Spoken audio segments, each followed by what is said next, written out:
నమస్కారం, n times కి స్వాగతం. హెడ్లైన్ చూద్దాం.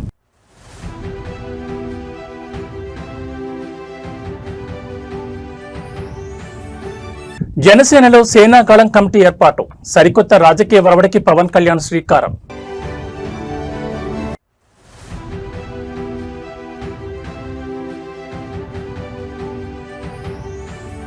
రైతు డిస్కం అన్నదాతల పాలిట మరణ శాసనం, కాంగ్రెస్ ప్రభుత్వంపై హరీష్ రావు నిప్పులు.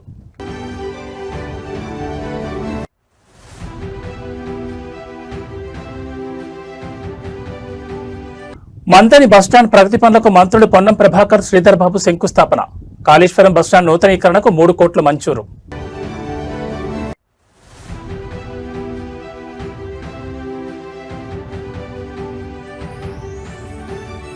తిరుపతిలో ఒక్కసారిగా మారిన వాతావరణం, పిడుగుల మాతతో విరుచుకుపడిన కుండపోత వర్షం. ఇక వివరాలు చూస్తే, ఆంధ్రప్రదేశ్ పారిశ్రామిక రంగంలో కూటమి ప్రభుత్వం సరికొత్త చరిత్రను లిఖిస్తోంది. పెట్టుబడుల ఆకర్షణలోనే కాదు, పరిశ్రమల స్థాపనలోనూ స్పీడ్ ఆఫ్ డూయింగ్ బిజినెస్ అంటే ఏంటో అంతర్జాతీయ దిగ్గజాలకు ప్రాక్టికల్ గా చూపిస్తోంది.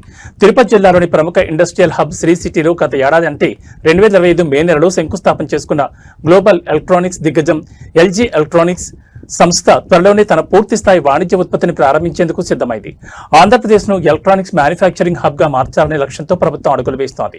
ఇందులో భాగంగానే 2025 మే నెలలో శ్రీ సిటీలో ఎల్జీ ఎలక్ట్రానిక్స్ ప్లాంట్ కు శంకుస్థాపన జరిగింది.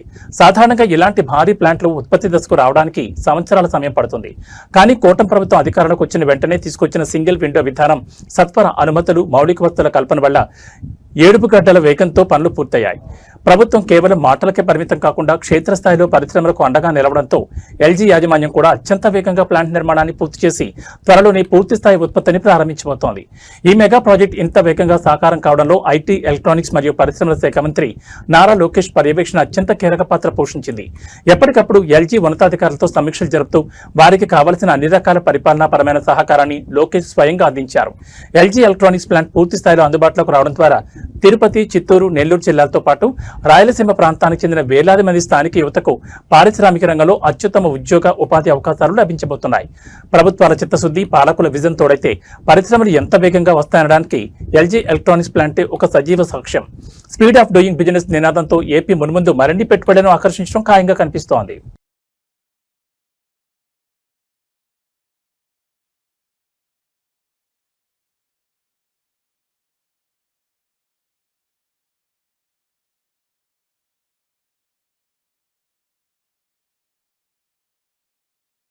దశాబ్దాలుగా సాగుతున్న బూజు పట్టిన కుల, మత విద్వేషపూరిత రాజకీయాలకు చరమగీతం పాడేందుకు జనసేనాని సరికొత్త అడుగు వేశారు.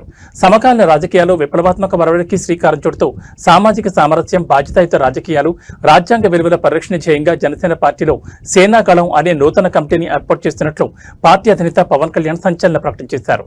మంగళగిరి ప్రధాన కార్యాలయంలో జరిగిన కీలక సమావేశంలో ఈ కమిటీ విధి విధానాలను ఖరారు చేస్తూ రాజకీయ విమర్శలపై ఆయన అత్యంత కీలక వ్యాఖ్యలు చేశారు. రాజకీయాల్లో ప్రత్యర్థులను ఎదుర్కొనేందుకు మొల్లును మొల్లుతోనే తీయాలి అనే పాతబడిన నానుని పవన్ కళ్యాణ్ తీవ్రంగా తప్పుపట్టారు. ఒక సామాజిక వర్గం విమర్శిస్తే తిరిగి అదే వర్గానికి చెందిన నాయకులతో ప్రతి విమర్శలు చేయించే బూర్జువా సంస్కృతికి జనసేన శాశ్వతంగా స్వస్తి పలుతోందని కుండబద్దలు కొట్టారు. ప్రస్తుత రాజకీయాల్లో కొందరు నాయకులు చేసే వ్యక్తిగత తప్పులను వారికే పరిమితం చేయకుండా వారు పుట్టిన కులం, మతం లేదా వర్గాలకు ముడిపెట్టి సమాజంలో ఉద్దేశపూర్వకంగా విద్వేషాలను రెచ్చగొడుతున్నారని ఆయన తీవ్ర ఆవేదన వ్యక్తం చేశారు.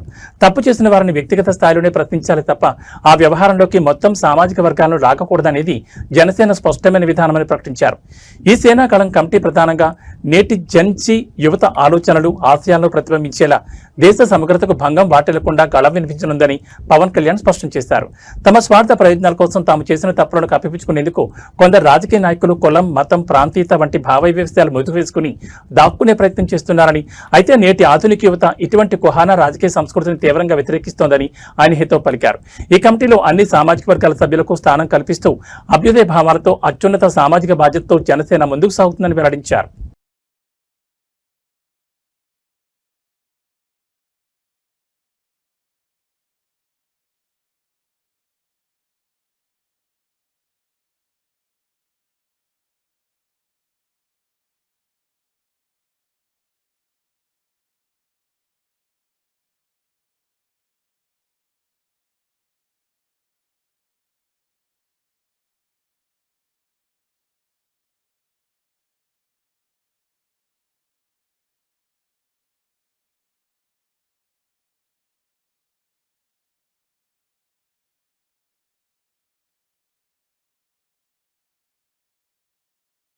ఆధ్యాత్మికత ఉట్టిపడేలా తెలంగాణలోని ప్రముఖ త్రివేణి సంగమ పుణ్యక్షేత్రం కాళేశ్వరం ఇవాళ భక్తజన సందోహంగా మారింది. గత సంవత్సరం ముఖ్యమంత్రి చేతుల మీదుగా అత్యంత వైభవంగా ప్రారంభమైన పవిత్ర సరస్వతి నదీ పుష్కరాల ఉత్సవాలు ఈసారి జరుగుతున్న అంచె పుష్కరాలతో ముగింపు దశకు చేరుకున్నాయి. ఈ పవిత్రమైన అంచె పుష్కరాల ముగింపు వేడుకల కార్యక్రమానికి రాష్ట్ర గవర్నర్ ముఖ్య అతిథిగా విచ్చేశారు. స్థానిక ఎమ్మెల్యే మరియు రాష్ట్ర మంత్రి దుద్దెళ్ల శ్రీధరబాబు సమర్థవంతమైన నాయకత్వంలో ఈ పుష్కర వేడుకలు ఎంతో ఘనంగా క్రమశిక్షణతో నిర్వహించబడుతున్నాయి. సరస్వతి అంచె పుష్కరాల సందర్భంగా ఈ పుణ్యక్షేత్రానికి తెలుగు రాష్ట్రాలతో పాటు దేశం నలుమూలల నుంచి లక్షలాది మంది భక్తులు తరలివచ్చి అత్యంత భక్తి శ్రద్ధలతో పవిత్ర పుణ్యస్నానాలు ఆచరిస్తున్నారు. పుణ్యనదిలో మునకలేసి పుణ్యాన్ని ముట్టగట్టుకోవడంతో పాటు తమ కుటుంబాల భవిష్యత్ బాగుండాలని, అందరికీ శుభం కలగాలని భక్తులు స్వామివారిని ప్రార్థిస్తున్నారు. ముఖ్యంగా ఈ వేడుకల సందర్భంగా తెలంగాణ రాష్ట్రంతో పాటు దేశమంతటా సకాలంలో సమృద్ధిగా వర్షాలు కురవాలని, తద్వారా దేశ రైతాంగం సస్యశ్యామలంగా వర్ధిల్లాలని, ప్రజలందరూ ఆయురారోగ్యాలతో సుఖ సంతోషాలతో వర్ధిల్లాలని పండితులు, భక్తులు ప్రత్యేక పూజలు నిర్వహించారు. ఈ వేడుకల్లో భాగంగా ఇటీవలే కాశీ విశ్వేశ్వర క్షేత్రానికి చెందిన వేద పండితులు ఇక్కడ లోక కళ్యాణం కోసం సమర్పించిన పవిత్రమైన దివ్యహారతిని భక్తులు కనులారా వీక్షించి తరించారు. ఇక్కడి గురువుగారు మరియు వేద పండితులు నిర్వహిస్తున్న ప్రతి కార్యక్రమం కేవలం లోక కళ్యాణార్థం మరియు విశ్వశాంతి కోసమేనని స్పష్టం చేశారు. ఆధ్యాత్మికంగా కాశీ క్షేత్రంలోని విశ్వేశ్వరునికి, ఇక్కడి కాళేశ్వర ముక్తేశ్వర స్వామి సన్నిధికి ఎంతో అద్భుతమైన అంతర్గత పోలికలున్నాయని పండితులు చెప్తున్నారు. అందుకే ఇది ఒక అత్యంత విశిష్టమైన క్షేత్రంగా ప్రసిద్ధి కాంచింది. ఈ సరస్వతి అంచె పుష్కరాల్లో పాల్గొని స్వామివారిని దర్శించుకున్న ప్రతి ఒక్క భక్తునికి మరియు ప్రజలందరికీ సర్వశుభాలు కలగాలని భగవంతుని ప్రార్థిస్తున్నట్లు ఆలయ వర్గాలు తెలిపాయి.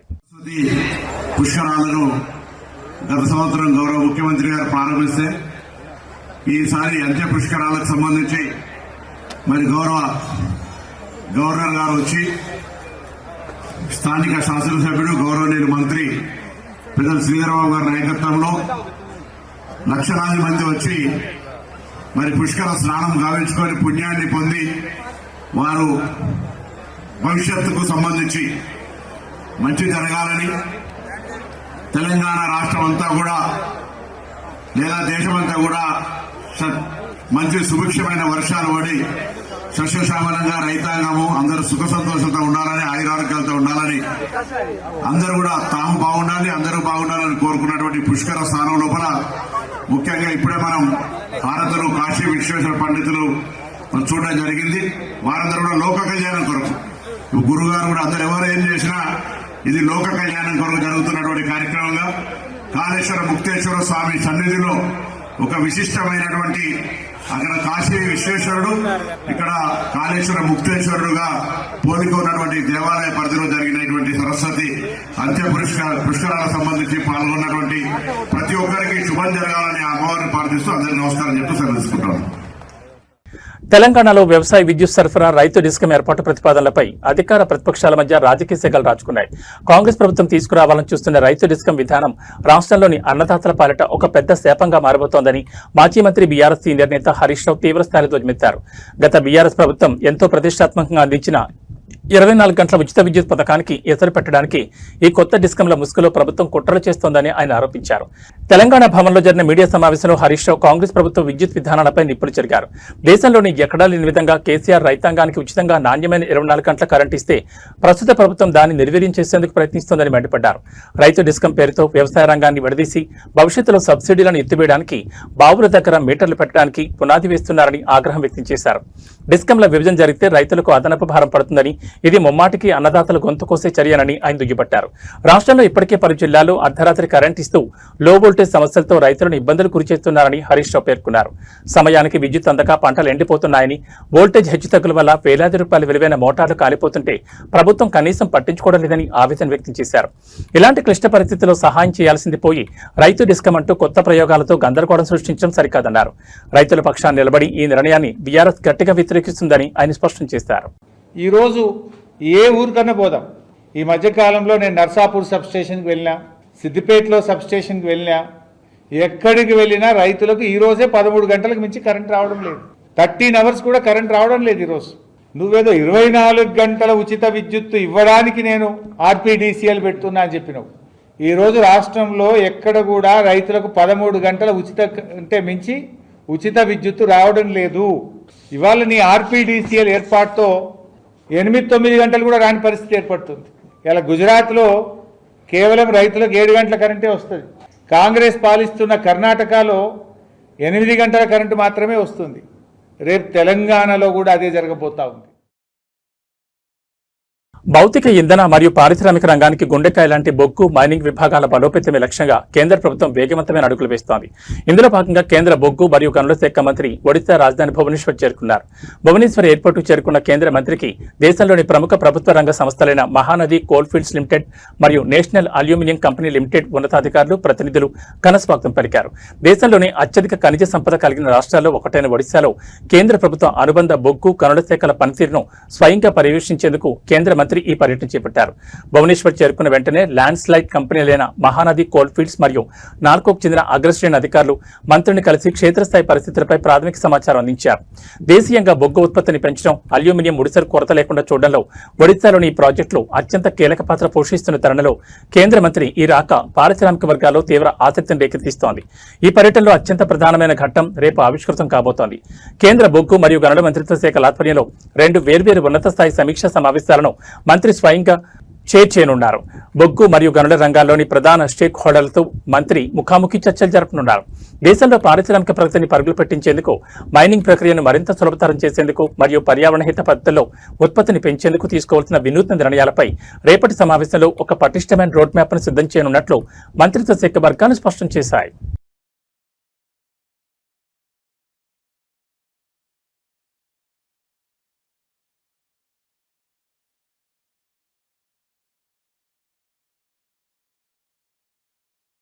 ఆధ్యాత్మిక నగరం తిరుపతిలో వాతావరణం ఒక్కసారిగా మారిపోయింది. తీవ్రమైన ఎండలతో అల్లాడుతున్న నగర ప్రజలకు, తిరుమల శ్రీవారి భక్తులకు వాతావరణం భారీ ఉపశమనం కలిగించినప్పటికీ ఒక్కసారిగా విరిచిపడిన గాలివాన నగరంలో బీభత్సం సృష్టిస్తోంది. తిరుపతి నగర వ్యాప్తంగా ఉరుములు, మెరుపులు, భారీ ఈదురుగాలతో కూడిన నల్లటి మబ్బులు కమ్ముకుని కుండపోత వర్షం కురుస్తోంది. మధ్యాహ్నం వరకు తీవ్రమైన పగటి ఉష్ణోగ్రతలతో ఉక్కపోతగా ఉన్న తిరుపతి నగరంలో సాయంత్రానికి వాతావరణం పూర్తిగా చల్లబడింది. ఆకాశంలో దట్టమైన మేఘాలు కమ్ముకుని చూస్తుండగానే పిడుగుల మొత్తలతో కూడిన భారీ వర్షం ప్రారంభమైంది. గంటకు 30 నుంచి 40 కిలోమీటర్ల వేగంతో వీస్తున్న ఈదురుగాలుల కారణంగా నగరంలోని పలు ప్రాంతాల్లో చెట్ల కొమ్మలు విరిగిపడ్డాయి. ఫ్లెక్సీలు, హోర్డింగ్లు గాలికి ఎగిరిపోయాయి. ఆకస్మిక వానతో రహదారిపై వెళ్తున్న వాహనదారులు, ముఖ్యంగా ద్విచక్ర వాహనదారులు తీవ్ర ఇబ్బందులు పడుతున్నారు. నగరంలో ముందస్తు జాగ్రత్తగా పలు ఏరియాలో విద్యుత్ సరఫరాను అధికారులు నిలిపివేశారు. ఈ భారీ వర్షం కారణంగా తిరుమల యాత్రికులు తీవ్ర ఇబ్బందులు ఎదుర్కొంటున్నారు. అలిపిరి నడకదారి, శ్రీవారి మెట్ల మార్గాల్లో వెళ్తున్న భక్తులు ఒక్కసారిగా కురిసిన వర్షానికి తలదాచుకునేందుకు షెడ్ల వైపు పరుగులు తీశారు. తిరుమల కొండపై కూడా మేఘాలు దట్టంగా కమ్ముకోవడంతో ఘాట్ రోడ్లో ప్రయాణించే వాహనదారులు అత్యంత అప్రమత్తంగా ఉండాలని అధికారులు సూచిస్తున్నారు. మంచు, వర్షం కారణంగా రోడ్లు జారుడుగా మారే ప్రమాదం ఉండడంతో వాహనాల వేగాన్ని తగ్గించి హెడ్ లైట్లు ఆన్ చేసుకుని ప్రయాణించాలని ట్రాఫిక్ పోలీసులు హెచ్చరికలు జారీ చేశారు.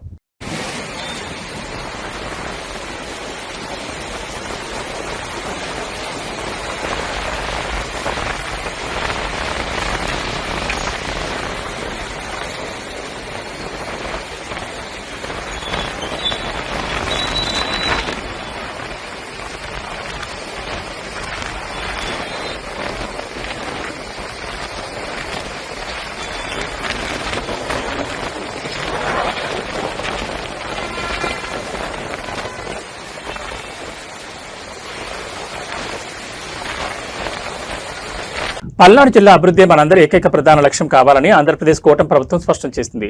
ప్రభుత్వం మరియు పార్టీ కార్యక్రమాల్లో పల్నాడు జిల్లా ఎల్లప్పుడూ ఉత్తమ పనితీరుతో రాష్ట్రంలోని మెరుగైన స్థానంలో నిలిచేలా సరికొత్త కార్యాచరణను సిద్ధం చేసింది.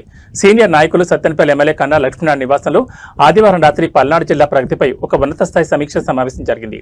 జిల్లా ఇన్ఛార్జ్ మంత్రి గొట్టిపాటి రవికుమార్, నరసరావుపేట ఎంపీ లావు శ్రీకృష్ణదేవరాయలతో పాటు జిల్లా పరిధిలోని కూటమి ఎమ్మెల్యేలు ఈ భేటీలో పాల్గొని పల్నాడు ఫ్యూచర్ ప్లాన్పై సుదీర్ఘంగా చర్చించారు. గతంలో తీవ్ర నిర్లక్ష్యానికి గురైన పల్నాడు జిల్లాను కూటమి ప్రభుత్వంలో అభివృద్ధి, సంక్షేమ రంగాల్లో అగ్రస్థానంలో నిలపాలని దృఢ సంకల్పాన్ని నేతలు వ్యక్తపరిచారు. ఈ సందర్భంగా ఇన్ఛార్జ్ మంత్రి గొట్టిపాటి రవికుమార్ మాట్లాడుతూ జిల్లాలో ప్రభుత్వ పథకాలు, మౌలిక వసతుల కల్పన వంటి కార్యక్రమాలు క్షేత్రస్థాయిలోకి వేగంగా వెళ్లాలని అధికారులకు, ప్రజాప్రతినిధులకు దిశానిర్దేశం చేశారు. జిల్లా ప్రగతి గ్రాఫ్ రాష్ట్రంలోనే టాప్ లో ఉండాలని, అందుకోసం కూటమి నేతలంతా సమన్వయంతో ముందుకు సాగాలని పిలుపునిచ్చారు. ఈ కీలక సమావేశంలో ప్రధానంగా జిల్లా అభివృద్ధికి సంబంధించిన ప్రతిష్టాత్మక సర్ విధానాల అమలుపై నేతలు రోడ్ మ్యాప్ ను ఖరారు చేశారు. పట్టణ, గ్రామీణ ప్రాంతాల సమతుల్య అభివృద్ధి దీని ముఖ్య ఉద్దేశం. అదే సమయంలో కూటమి ప్రభుత్వంపై ఉద్దేశపూర్వకంగా విపక్ష వైసీపీ చేస్తున్న దుష్ప్రచారాన్ని, అబద్ధపు ఆరోపణలను క్షేత్రస్థాయిలో సమర్థవంతంగా తిప్పికొట్టాలని నేతలు నిర్ణయించారు. ప్రభుత్వం చేస్తున్న మంచి పనులను, రాబోయే ప్రాజెక్టులను సోషల్ మీడియా మరియు ప్రజాక్షేత్రం ద్వారా ప్రజల్లోకి బలంగా తీసుకెళ్లాలని ఎంపీ లావు శ్రీకృష్ణదేవరాయలు, ఎమ్మెల్యే కన్నా లక్ష్మీనారాయణ సహా పలువురు ఎమ్మెల్యేలు ఈ సందర్భంగా స్పష్టం చేశారు.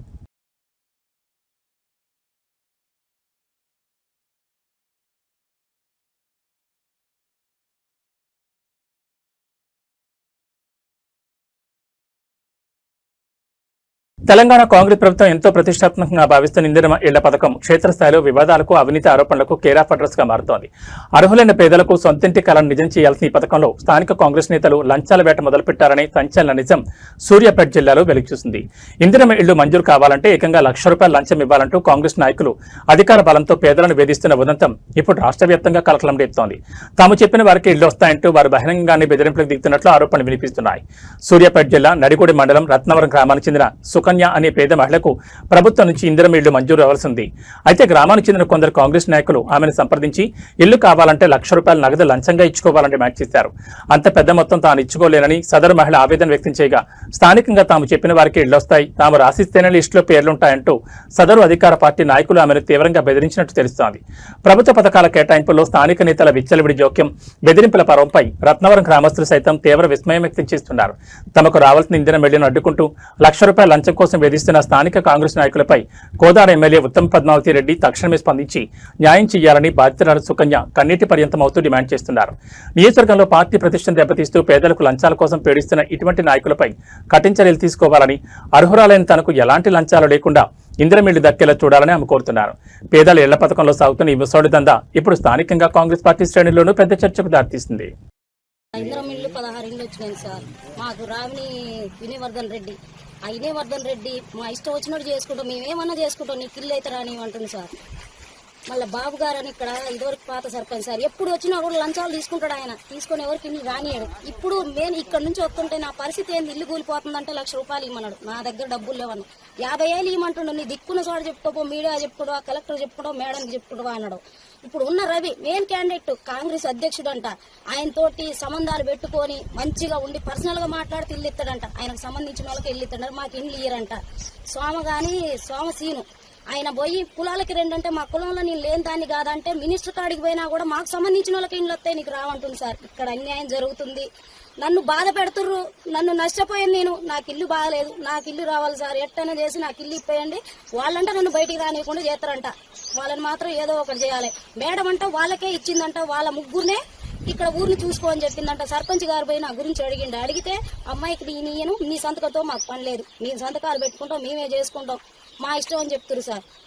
ఇది పరిస్థితి సార్, మాకు న్యాయం చేయండి సార్. నా పరిస్థితి బాగలేదు సార్. ఇదివరకు కరోనా వచ్చి నాకు కాళ్ళు పడిపోయినాయి సార్. నా పిల్లగాడు చదువుకునే పిల్లగాడు సార్, పనికి పంపిస్తున్నా సార్. ఇల్లు లేదు సార్, మమ్మల్ని ఎవరు రానియట్లేదు సార్.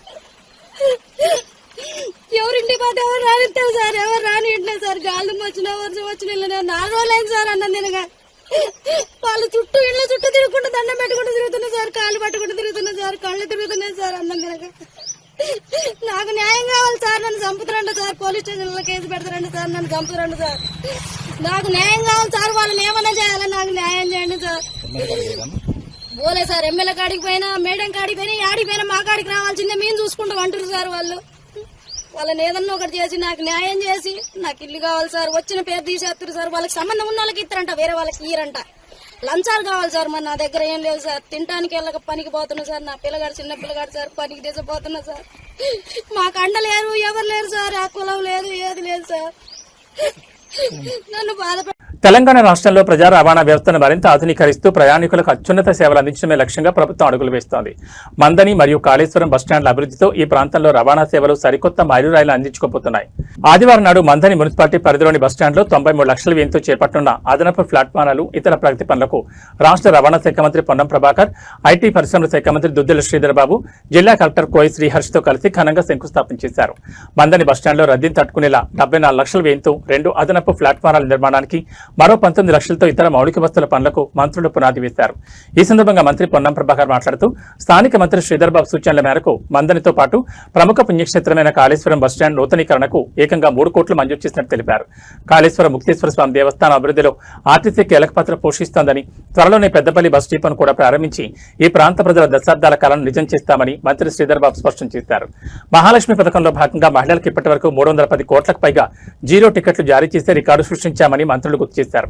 ఈ పర్యటనలో రవాణా శాఖ మంత్రి పొన్నం ప్రభాకర్ రాబోయే గోదావరి పుష్కరాలు 2027పై కీలక అప్డేట్ ఇచ్చారు. పుష్కరాల నిర్వహణ కోసం ప్రభుత్వం ఇప్పటికే కేబినెట్ సబ్ కమిటీని నియమించిందని, కుంభమేళను తలపించే స్థాయిలో భారీ రవాణా సదుపాయాలతో కూడిన సమగ్ర కార్యాచరణను సిద్ధం చేస్తున్నామని చెప్పారు. లక్షలాదిగా తరలివచ్చే భక్తులకు ఎలాంటి ఇబ్బందులు రాకుండా ప్రత్యేక బస్సులను నడుపుతామన్నారు. ఇదే సమయంలో ఆర్టీసీని ప్రభుత్వంలో విలీనం చేసే ప్రక్రియకు తమ ప్రభుత్వం పూర్తిగా కట్టుబడిందని కార్మికులకు భరోసా ఇచ్చారు. గుర్తింపు సంఘాల ఎన్నికల అనంతరం కార్మిక ప్రతినిధులతో ఆత్మీయంగా చర్చించి తదుపరి చర్యలు చేపడతామని, కార్మికులు ఎలాంటి అపోహలను నమ్మొద్దని మంత్రి సూచించారు. పచ్చడి ప్రియులకు బులియన్ మార్కెట్ నుంచి వరుసగా శుభవార్తలు అందుతున్నాయి. నిన్నటి భారీ పతనం తర్వాత హైదరాబాద్ బులియన్ మార్కెట్లో ఇవాళ కూడా బంగారం ధరలు మరింతగా దిగొచ్చాయి. అంతర్జాతీయ మార్కెట్లలో కదలికలు మరియు స్థానిక డిమాండ్ తగ్గడంతో ఇవాళ అటు 24 క్యారెట్ల మేలిమి బంగారం, ఇటు ఆభరణాల తయారీకి వాడే 22 క్యారెట్ల పచ్చడి ధరలు ఒక్కసారిగా కిందికి పతనమయ్యాయి. పెళ్లిళ్ల సీజన్ నడుస్తున్న తరుణంలో ఈ ఆకస్మిక ధరల తగ్గుదల వినియోగదారులకు పెద్ద ఊరటనిస్తోంది. హైదరాబాద్ బులియన్ మార్కెట్ తాజా రికార్డుల ప్రకారం ఇవాళ ఉదయం నుంచే పచ్చడి ధరల్లో ఒడిదుడుకులు కనిపించాయి. పెట్టుబడిదారులు ఎక్కువగా చూసి 24 క్యారెట్ల 10 గ్రాముల మేలిమి బంగారం ధర ఇవాళ ఏకంగా $820 పతనమై ప్రస్తుతం 1,56,226 వద్ద కొనసాగుతోంది. మరోవైపు సామాన్య వినియోగదారుల ఆభరణాల కోసం కొనుగోలు చేసే 22 క్యారెట్ల 10 గ్రాముల గోల్డ్ రేట్ కూడా ఇవాళ భారీగా క్షీణించింది. 22 క్యారెట్ల పత్రిపై $750 మేర తగ్గి ప్రస్తుతం మార్కెట్లో 1,43,200 పలుకుతోంది. ఇక బంగారంతో పోలిస్తే ఇవాళ వెండి ధరలో ఎలాంటి మార్పు లేకుండా స్థిరంగా కొనసాగడం గమనార్హం. హైదరాబాద్ మార్కెట్లో కిలో వెండి రేటు నిన్నటి ముగింపు ధరైన 2,90,000 వద్దే స్థిరంగా ట్రేడ్ అవుతోంది. అయితే బులియన్ మార్కెట్ నిపుణులు చెప్తున్న దాని ప్రకారం ఈ ప్రకటించిన ధరలు ప్రధాన నగరాల హోల్సేల్ మార్కెట్ ఆధారంగా ఉంటాయని, తెలుగు రాష్ట్రాల్లోని వివిధ జిల్లాలను బట్టి స్థానిక షోరూంలలో ఉండే మేకింగ్ ఛార్జీలు మరియు జీఎస్టీల పరిధిని బట్టి తుది రిటైల్ ధరల్లో స్వల్ప వ్యత్యాసాలు ఉండే అవకాశం ఉందని స్పష్టం చేస్తున్నారు. ఇక వాతావరణ విషయానికి వస్తే తెలుగు రాష్ట్రాల ప్రజలకు వాతావరణ శాఖ కీలక అలర్ట్ జారీ చేసింది. అటు తీవ్రమైన ఎండలు, ఇటు అకాల వర్షాల మిశ్రమ పరిస్థితులు మరికొన్ని రోజుల పాటు కొనసాగుతాయని భారత వాతావరణ శాఖ వెల్లడించింది. రెండు రాష్ట్రాల్లోనూ పగటి ఉష్ణోగ్రతలు 40 డిగ్రీల పైన నమోదవుతున్నప్పటికీ ఉపరితల ఆవర్తన ప్రభావంతో ఇవాళ తెలంగాణ, ఆంధ్రప్రదేశ్లోని పలు జిల్లాలు ఉరుములు మెరుపులతో కూడిన ఓ మోస్తరు వర్షాలు పడే అవకాశం ఉందని స్పష్టం చేసింది. ఈ మేరకు పలు జిల్లాలకు ఎల్లో అలర్ట్ కూడా జారీ అయింది. ఇవాళ రాష్ట్ర వ్యాప్తంగా వాతావరణంలో ఆకస్మిక మార్పులు చోటు చేసుకోనున్నాయి. ముఖ్యంగా ఉత్తర మరియు దక్షిణ తెలంగాణ జిల్లాలైన ఆదిలాబాద్, నిర్మల్, మంచిర్యాల్, నిజామాబాద్, జగిత్యాల, రాజన్న సిరిసిల్ల, మెదక్, కామారెడ్డి, వనపర్తి మరియు జోగులాంబ గద్వాల జిల్లాలో ఉరుములు, ఎదురుగాలతో కూడిన మోస్తరు వర్షాలు కురిసే ఛాన్స్ ఉందని ఐఎండీ తెలిపింది. వీటితోడు రాజధాని గ్రేటర్ హైదరాబాద్ పరిధిలోనూ సాయంత్రానికి ఆకాశం పూర్తిగా మేఘావృతమై నగరంలోని పలు ప్రాంతాల్లో భారీ ముసురుతో కూడిన వర్షాలు పడతాయని హెచ్చరించింది. గాలి వేగం ఎక్కువగా ఉండే ప్రమాదం ఉన్నందున ప్రజలు చెట్ల కింద, హోర్డింగ్ల కింద నిలబడొద్దని అధికారులు సూచించారు. ఏపీలోని రాయలసీమ ప్రాంతంపై ఈ అకాల వర్షాల ప్రభావం ఎక్కువగా ఉండబోతోంది. ప్రధానంగా అనంతపురం, శ్రీ సత్యసాయి, వైఎస్ఆర్ కడప, అన్నమయ్య మరియు చిత్తూరు జిల్లాలో ఇవాళ వర్షాలు కురిసే అవకాశం ఉందని వాతావరణ కేంద్రం పేర్కొంది. గత కొన్ని రోజులుగా భానుడి బగబగలతో రికార్డు స్థాయి ఉష్ణోగ్రతలతో అలడిపోతున్న రాయలసీమ వాసులకు ఈ ఆకస్మిక వానలు తీవ్రమైన ఉక్కపోత నుంచి పెద్ద ఉపశమనాన్ని ఇవ్వనున్నాయి. అయితే వర్షం పడే సమయంలో పిడుగులు పడే ప్రమాదం ఉన్నందున తోటల్లో, పొలాల్లో ఉండే రైతులు, పశువుల కాపర్లు సురక్షితమైన కట్టడాల కింద ఆశ్రయం పొందాలని ఏపీ విపత్తుల నిర్వహణ సంస్థ హెచ్చరిస్తోంది.